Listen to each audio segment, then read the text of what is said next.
Selamat malam, ketemu lagi dengan Barisan Ganjar Indonesia Channel. Pada malam ini saya Cakwar ditemani dengan Pak Wibisono. Pak Wibisono. Apa kabar Pak? Ya, alhamdulillah baik. Alhamdulillah. Oke. Salam untuk teman-teman Ganjar Pranowo. Usianya berapa Pak saat ini? Alhamdulillah 64 tahun. 64, masih semangat. Harus ya. Ya, Oke. harus semangat. Ya. Oke. Saya dengar-dengar ini Bapak juga masuk di Barisan Ganjar Indonesia. Salah Mantap. satu pendukung Mantap. Bapak Ganjar untuk maju jadi presiden. Tidak pernah ragu, Bapak. Oke. Kenapa ini Bapak bergabung di BGI, Barisan Ganjar Indonesia ini Pak? Saya bergabung di Barisan Ganjar Indonesia atau kerennya disebut BGI. Ya, saya rasa sama dengan rekan-rekan seperjuangan yang lain yang bergabung dalam organ. Saya dengar ada Progo, ada GNP, ada Ganjaris. Ya, sepanjang itu memang menyuarakan beliaulah saat ini yang pantas menjadi ini. Jadi soal NIM itu just NIM. Pak Wibisono sudah berusia 64 dan pasti banyak pengalaman. Pengalaman apa saja sih yang Bapak miliki atau apa ya? Mungkin semacam keahlian lah yang Bapak punyai sampai saat ini. Ini saya contohkan pengalaman sendiri dan yang sudah saya lakukan. Insya Allah lebih 7 sampai 8 tahun. Nah, ini yang saya ingin tahu, Pak. Jadi begini. Apa ini, Pak? Saya ini tinggal di wilayah namanya Magersari. Magersari, Sidoarjo. Ya, Magersari, Kecamatan Sidoarjo, Kabupaten Sidoarjo. Ya, jadi Magersari ini adalah pusat pemerintahan daripada Kabupaten Sidoarjo. Jadi logikanya kalau pusat pemerintahan itu pasti dinamika tumbuhnya ekonomi itu sangat dinamis. Banyak kegiatan ekonomi, banyak di situ kantor, banyak pusat-pusat kuliner. Nah, ini adalah dinamika yang harus dimanfaatkan oleh lingkungan untuk mencari pekerjaan. Siap, betul. Jadi yang saya lakukan, lalu Magersari ini saya bentuk semacam paguyuban, saya namakan Paguyuban Pemerhati Lingkungan Magersari. Pemerhati lingkungan Magersari. Visi dan misinya yang utama adalah menjadi jembatan tidak komersial, membantu khususnya kaula muda yang di Magersari dalam meningkatkan taraf hidupnya. Monggo para pemerhati guyonan sore ini perhatikan. Ya, di kanan kiri penjenengan saja. Ada ndak potensi seperti itu dan ada tidak orang yang peduli. Kemudian supaya ini paguyuban ini tidak menjadi liar, ini kita legalkan. Saya akte notariskan. Oke. Ya, saya akte notariskan. Bahkan hari ini kami menunggu ahunya dari Kementerian Menkumham. Sesudah pandemi ini kami masih bertahan dengan 25 personil. 25 personil. Iya, 25 personil. Jadi mereka gagal sekolah, kemudian pernah lari ke hal yang salah, main barang terlarang, ya enggak. Kemudian sudah merasakan bahwa di hotel Prodio itu ya gak penak, begitu kan? Ya, kemudian saya panggil. Jadi ya, itu lebih detailnya bentuk pemerhati lingkungan tadi. Iya, kepada muda-mudi yang kurang beruntung, ya enggak. Ayo merangkul muda-mudi yang kurang beruntung. Ya, karena kalau yang kurang beruntung itu lalu berkompetisinya kan sulit, Bapak. Iya, berkompetisinya sulit. Kemudian saya dengan jajaran yang peduli ini mengadakan pendekatan dengan para, misalnya di Magersari ini ada semacam jalan yang khusus untuk kuliner. Ya, contohnya aja seperti Jalan Raya Ponti. Ya, semua pengusahanya situ saya datangi satu persatu. Ya, saya kenalkan misi visi saya. Memang tidak ada undang-undangnya. Yuk kalau usaha di sini, ya enggak, mesti mempekerjakan orang sini, tidak. Ya enggak. Tapi lebih patutnya Anda itu ada juga langsung manfaatnya dengan lingkungan. Dan itu simpel Bapak. Bapak mau membina anak-anak, ya Mbak. Kemudian Bapak bina tok. Mereka butuh makan Bapak. Betul, ya. Betul. Tapi saya tidak mau memberi makan. Betul. Ya enggak, kamu cari sendiri makannya. Iya. Kasih aja apa ya? Pancingnya. Ya, biar dia mengalir sendiri. Betul. Ya, dengan kita awasi. Ya, karena setiap warga yang bergabung dengan lembaga saya ini, setelah saya beri informasi, harus menandatangani. Ya, harus menandatangani, katakanlah nek bahasa kerennya fakta integritas PLN. Iya. Pak. Ya, tetapi itu hanya aturan, Pak. Salah satunya kita kan ada seragam. Ya, kemudian kita ada identitas. Ya. Jadi identitasnya semacam ini Bapak. Ini kebetulan tadi saya siapkan karena topiknya. Ya, jadi seperti ini. Ya, ini semua anggota mempunyai seperti ini. Kemudian posisinya apa? Dan juga ada kadaluarsonya. Ya, jelas Pak ya. Ya, jadi intinya tadi hanya monggo kepada yang berkenan. Banyak cara berbuat baik. Oke. Terus bentuk lain selain lahan parkir, ada yang lain? Saya kembangkan Bapak. Jadi di situ saya 1 tahun belakangan ini mengembangkan koperasinya simpan pinjam. Koperasi? Iya, simpan koperasi. Mantap. Iya, koperasi simpan pinjamnya. Iya. Bahkan pertama kali koperasi itu hanya ada di lingkungan anggota, tetapi kami sekarang melebarkan sayap keluar. Iya. Jadi kalau di kampung-kampung itu kan memang banyak unit simpan pinjam yang Masya Allah bunganya tidak karu-karuan itu Bapak. Ya. Betul. Jadi kita memberi yang wajar saja. Ya, yang memberi yang wajar saja. Jadi banyak yang harus Tapi fokus obrolan ini, ya toh, fokus obrolan ini banyak tempat yang seperti di Magersari itu satu. Banyak, di wilayah pasar, di wilayah mana banyak tempat. Ya enggak? Dan bisa dikopi model seperti ini yang bermanfaat untuk lingkungannya. Itu saja Bapak. Siap. Oke. Terus satu lagi, kalau nggak salah ini Bapak insinyur. Dulu namanya insinyur Bapak. Ya. Sekarang kan kalau peternakan ya Pak. Ya, saya alumni Fakultas Peternakan, lifting tahun 77. Di mana Pak? Di Universitas Gadjah Mada Yogyakarta.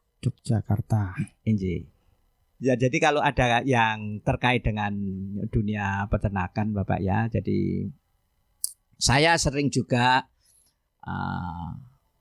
memberikan manfaat dari ilmu yang saya dapat. Bener kan? Ada kan? Yang saya sampaikan memang dalam hal ini yang pernah saya sampaikan itu budidaya ayam kampung. Budidaya ayam kampung. Pedaging Bapak ya. Jadi kalau kita bicara masalah ayam ini pedaging. Ada ayam pedaging, ada ayam petelur. Ya, tetapi kalau yang saya sampaikan adalah budidaya ayam pedaging. Ya. Kemudian budidaya belut. Ya, kemudian yang banyak sudah orang tahu itu budidaya lele. Ya, cuman supaya menarik Bapak ya. Kemudian kalau kita bicara masalah budidaya, waduh aku mesti punya lahan. Itu yang mau saya tanyakan. Ya toh? Karena kan biasanya ya itu harus jauh-jauh dari pemukiman. Ya, tetapi dalam hal ini saya menyampaikan misalnya budidaya belut, budidaya ayam pedaging di tengah kota metropolis. Ya. Sekilas saja saya jelaskan misalnya untuk ayam pedaging di tengah kota metropolis ya. Di belakang ada lahan 3x5. Jadi secara teori dengan target berat badan kurang lebih 1 kilo, setiap 1 meter persegi itu bisa dihuni ayam maksimal 12 ekor. 1 meter persegi 12. Ya, jadi kalau kita kali 5 15 kali 12 sudah minimal 150 ekor dipelihara di situ. Ya, tentu bayangannya ya dipelihara di situ saja. Ya, dilepas saja. dilepas dalam ukuran 3x5.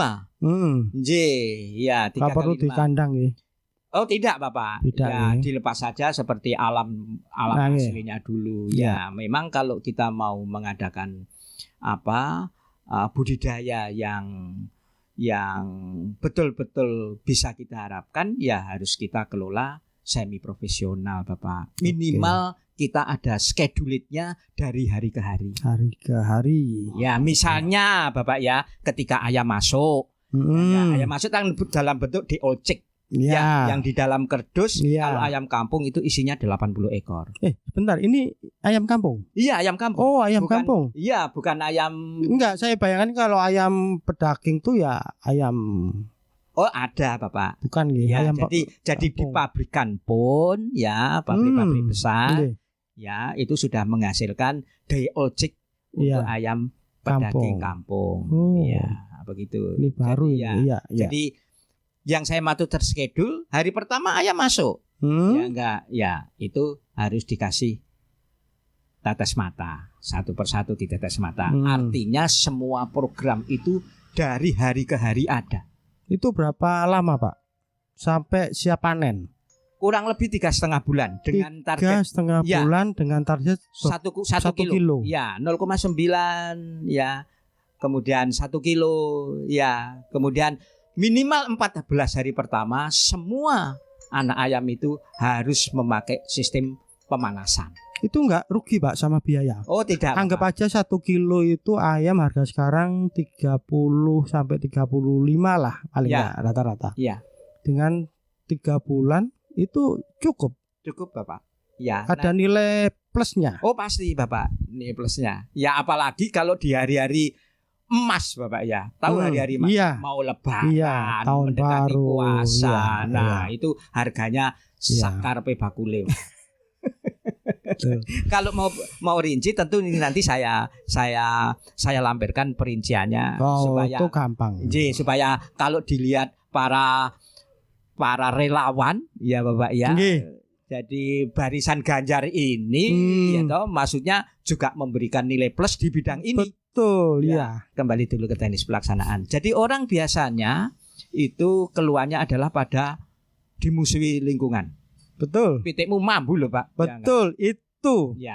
Ya memang kalau lalu apalagi di kota. Ya mepet-mepet. Ya lalu kalau itu yang akan terjadi, ini bukan mencerminkan para relawannya Pak Ganjar. Harusnya gimana Pak ini Pak mengatasi bau? Para relawannya Pak Ganjar itu memberi harapan, kemudian ya toh memberi nuansa yang lebih baik. Betul. Ya enggak. Harusnya. Ya memberi optimisme yang lebih baik.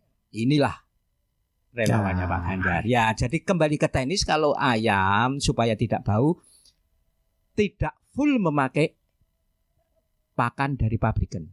Tidak full pakai pakan dari pabrikan. Ya, jadi kalau yang kita bicarakan ini maksimal 2 minggu saja. Jadi kita bisa usia memakai 2 minggu. Ya, itu memakai starter. Starter itu ayam untuk permulaan. Ya, karena butuh protein tinggi, ya kita memakai pakan dari pabrik. Sesudah di atas 2 sampai 3 minggu kita memakai pakan yang kita istilahkan self make. Artinya kita ramu sendiri. Ya, itu bisa terdiri dari jagung, katul, dan sisa-sisa sayuran Bapak. Sisa sayuran. Ya. Wah, ada nilai plus ini. Pengurangan sampah rumah tangga. Ya, biasanya yang pernah saya bina itu Bapak ya, setelah jam 9.10 cepet-cepet ke pasar tradisional. Itu kalau sisa-sisa kangkung sih kan cuma dibuang saja Bapak. Betul. Ambil pagi ini bawa pulang bermanfaat. Sayur apapun. Ya, nanti kita racik-racik, kita berikan. Itu pertama, karena tidak memakai pakan pabrikan yang biasanya protein tinggi. Dan jangan lupa pakan pabrikan itu kan rekayasa gizi Bapak ya. Betul. Ya, sehingga ayam itu didenke nganggo bahan-bahan kimia yang enggak side effect-nya di kotoran bahu sehingga akan mengganggu lingkungan. Oh, berarti bau itu asal dari kotoran dari pakannya. Ya, kalau pakannya, apalagi kalau pakannya yang feses berupa becek itu lalu akan banyak cepat mengembangkan. Ya, sudah bau kemudian timbul penyakit. Ya, itu yang pertama. Yang kedua, selama identitasnya itu sesuai dengan luasnya, ya itu tidak akan menimbulkan hal seperti itu. Ya, jadi misalnya 2 kali 2 4, itu maksimal 44. Jangan diisi 20 dong. Karena itu sudah diteliti oleh para ahli, kecukupan oksigennya yang dibutuhkan oleh makhluk segala itu terpenuhi. Ya. Yang ketiga adalah alasnya. Alasnya diperhatikan juga. Alasnya diperhatikan Bapak. Jadi kita harus memakai alas pasir campuran sekem yang bisa menyerap pasir sama sekam. Dan itu kalau kita lihat sudah agak berbau, bisa kita ambil, kemudian kita ganti yang baru. Itu tidak menimbulkan bau. Dan kembali ke posisi bahwa ini tambahan penghasilan, itu bisa dikerjakan. Jadi setelah kasih makan ayam, tetap bisa bekerja di pabrik. Oke, berarti nggak butuh perhatian yang full 1 hari ya? Iya. Sekedar Bapak, aja mungkin, sejam 2 jam gitu ya? Asik ini, asik. Makanya saya namakan tambahan penghasilan. Tentu siap. kalau beliaunya melihat tambahan penghasilan ini, kemudian dia mempunyai imajinasi yang hebat, kemudian ada sarannya, lalu mau ditingkatkan dan lalu menjadi minded dari usahanya, tidak masalah. Mulai bergeser cari tempat yang agak besar lagi. Pak, ini relawan Ganjar ini mungkin mau belajar lebih banyak dengan Bapak. Tadi ada lele, belut, terus ayam. Maksudnya ini mau memulai tapi biayanya jangan tinggi. Gitu. Cuman yang jelas ini para relawan ini harus yakin bahwa mencari tambahan penghasilan dari orientasi kebutuhan protein ini tidak ada habis-habisnya. Betul. Tidak ada habis-habisnya. Terus dicari orang dan dibutuhkan. Karena sehari-harinya kita juga memang butuh itu. Anggap aja kalau tidak ada daging ayam, ya alternatifnya cuma ikan. Ikan. Sapi, waduh, larang rek. Kalau pertanyaannya, soalnya gini, pemerintah juga pingin satu keluarga itu ada swadaya pangan.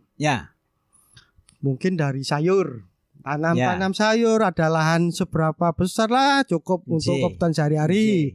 Mungkin juga untuk konsumsi yang hewani. Tadi kan sumber ada ayam, ada lele, ada belut lah. Mungkin sementara ini untuk pemenuhan kebutuhan sehari-hari mungkin bisa dari situ dulu sebelum berkembang ke bisnis yang lebih besar gitu loh Pak. Ya, jadi saya punya pengalaman beberapa tahun yang lalu ketika Gunung Merapi itu bererupsi, kemudian banyak warga yang terkena dampak. Saya memberi motivasi di situ, tapi budidaya belut.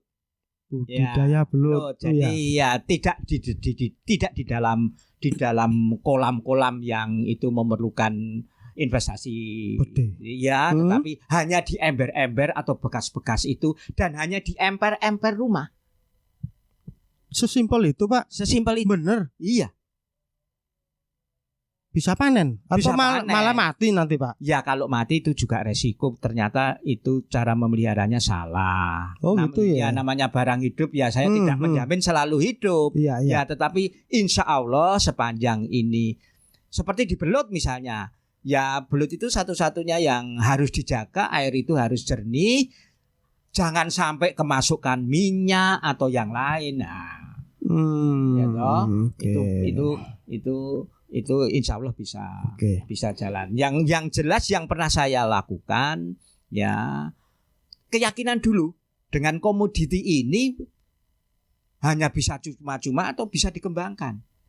Maka kalau itu pertanyaannya, sepanjang panjenengan berorientasi kepada kebutuhan protein, kalau ini kan protein hewani, masih panjang Bapak. Terus masih panjang. Saya ada datanya. Hari ini berapa konsumsi protein? Masih jauh dari Misalnya dibandingkan negara lain, tidak usah saya sebutkan. Iya sih. Setuju saya. Semoga obrolan kita ini bisa menggugah hati saya, Pak. Khususnya untuk teman-teman relawan, terutama saya nih, Pak. Untuk Pak Ganjar Pranowo, optimisme. Kedepannya kita dipimpin oleh orang yang tepat, Bapak Ganjar Pranowo. Jangan pernah meninggalkan hal yang baik. Betul. Ya. Tetap kemudian semangat. Kita lanjutkan bukan perjuangan ya, tetapi tekad kita untuk mengantarkan Bapak Ganjar Pranowo untuk memimpin bangsa yang besar ini. Saya tentu juga ada keselione Bapak nek sok kesemangatan itu omongan ya Bapak. Saya mohon kepada yang mendengarkan obrolan ini, saya mohon maaf yang sebesar-besarnya kalau ada hal-hal yang kurang berkenan di kalimat saya. Saya garis bawahi selalulah jadi orang yang baik. Begitu. Terima kasih Barisan Ganjar Indonesia. Sampai ketemu lagi di ngobrol-ngobrol berikut dengan Bapak Wibisono. Merdeka.